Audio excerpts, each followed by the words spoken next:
Allez, on passe à notre page santé qui va s'intéresser aujourd'hui à la reconstruction faciale après un cancer. Certaines tumeurs au visage détruisent l'os et il faut donc le reconstruire. Exemple, à l'hôpital de la Croix-Rousse où on refabrique une mâchoire avec le péroné, c'est un os de la jambe. La nouveauté, c'est que le chirurgien est aidé par du matériel et de l'imagerie 3D pour reconstruire la mâchoire à l'identique. Voyez ce reportage tourné avec Béatrice Tardy. Alors attention, il y a certaines scènes de chirurgie qui peuvent choquer les plus sensibles.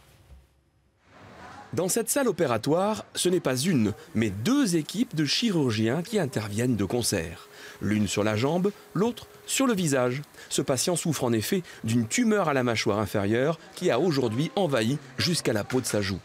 Et sur l'imagerie 3D, on voit que sa mandibule, l'os de sa mâchoire, a été partiellement détruite. Il faut donc la retirer et remplacer l'os manquant par un autre, des morceaux de péroné, l'os situé dans la jambe derrière le tibia.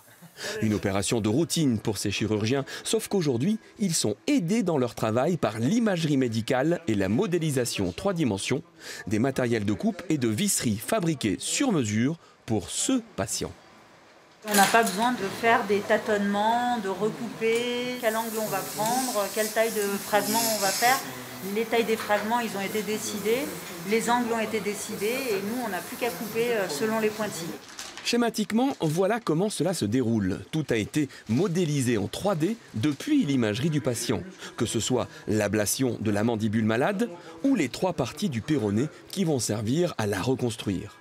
Tout cela a été précisément localisé et des guides de coupe sur mesure fabriqués pour se fixer sur les os. Ils serviront à segmenter le péroné au degré et au millimètre près. Des plaques à vis en titane spécialement formées vont ensuite ajuster les 3 parties du péroné pour reconstituer quasiment à l'identique le morceau de mandibule manquant. Ces outils vont faciliter cette longue chirurgie qui peut malgré tout prendre entre 6 et 7 heures.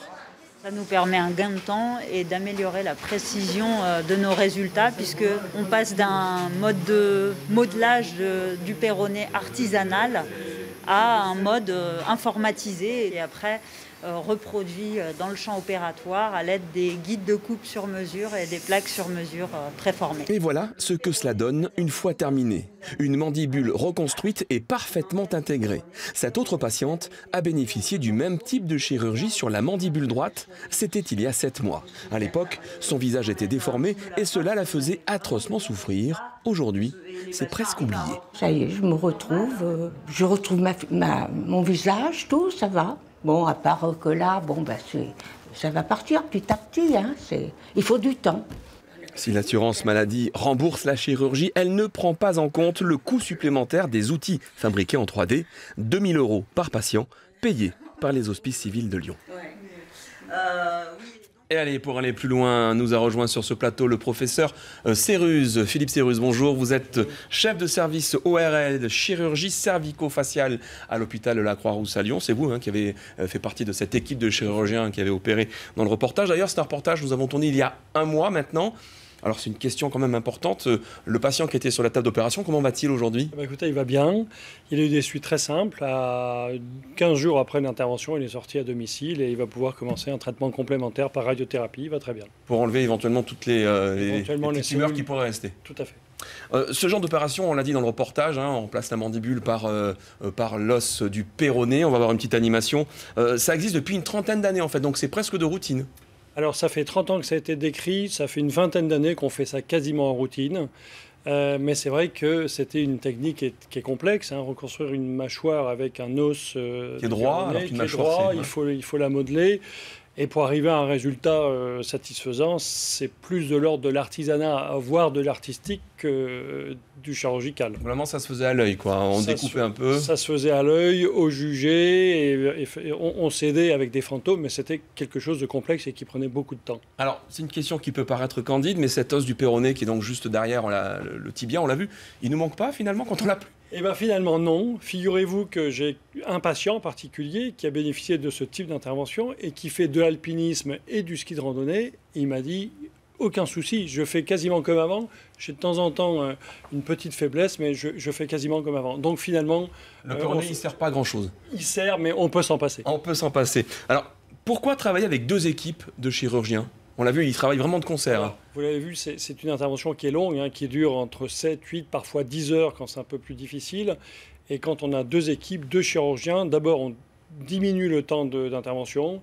Et puis surtout, on a des compétences différentes et on se sert des compétences de chacun pour optimiser l'intervention et avoir des meilleurs résultats. D'où l'importance d'avoir 2 équipes chirurgicales. On gagne combien de temps à peu près quand on travaille à 2 équipes comme ça? À 2 équipes. Initialement, quand les chirurgiens étaient tout seuls, ça durait entre 12 voire 15 heures.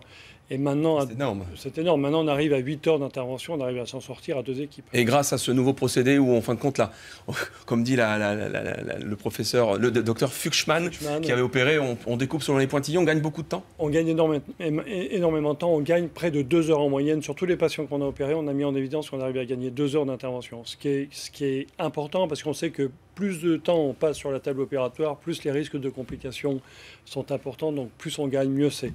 2 heures d'intervention, on gagne. 2 heures d'intervention, on gagne 2 heures d'intervention. Combien de patients par an bénéficient de ces instruments 3D? Alors actuellement, on a un budget pour traiter 10 patients par an. Vous les faites, bien sûr. Ah bien sûr, oui, on les fait. On aimerait bien en faire un peu plus. Un peu plus, parce que 10, ça suffit? Vous n'en avez pas plus de 10 par an? Alors, on en a actuellement traité 15. On pourrait en avoir plus de 10 par an. C'est vrai qu'il y en a certains qui ont... Parce que c'est un coût, hein, 2 000 €. Les instruments 3D en plus. C'est 2 000 €, c'est pas remboursé, donc c'est à la charge des Hospices civils de Lyon actuellement. Donc c'est vrai que ça fait partie du budget recherche des Hospices civils de Lyon. C'est vrai qu'on aimerait que tous les patients puissent en bénéficier actuellement, bien sûr, vu le gain qu'il y a avec ce type d'intervention. Et en matière de tranquillité pour le chirurgien, de tranquillité pour le patient, mais aussi de résultats esthétiques, de résultats fonctionnels. Et puis le chirurgien, effectivement, il est moins stressé, ça va plus vite, et donc moins de fatigue. Merci beaucoup, professeur Serru, de nous en avoir donné quelques détails complémentaires.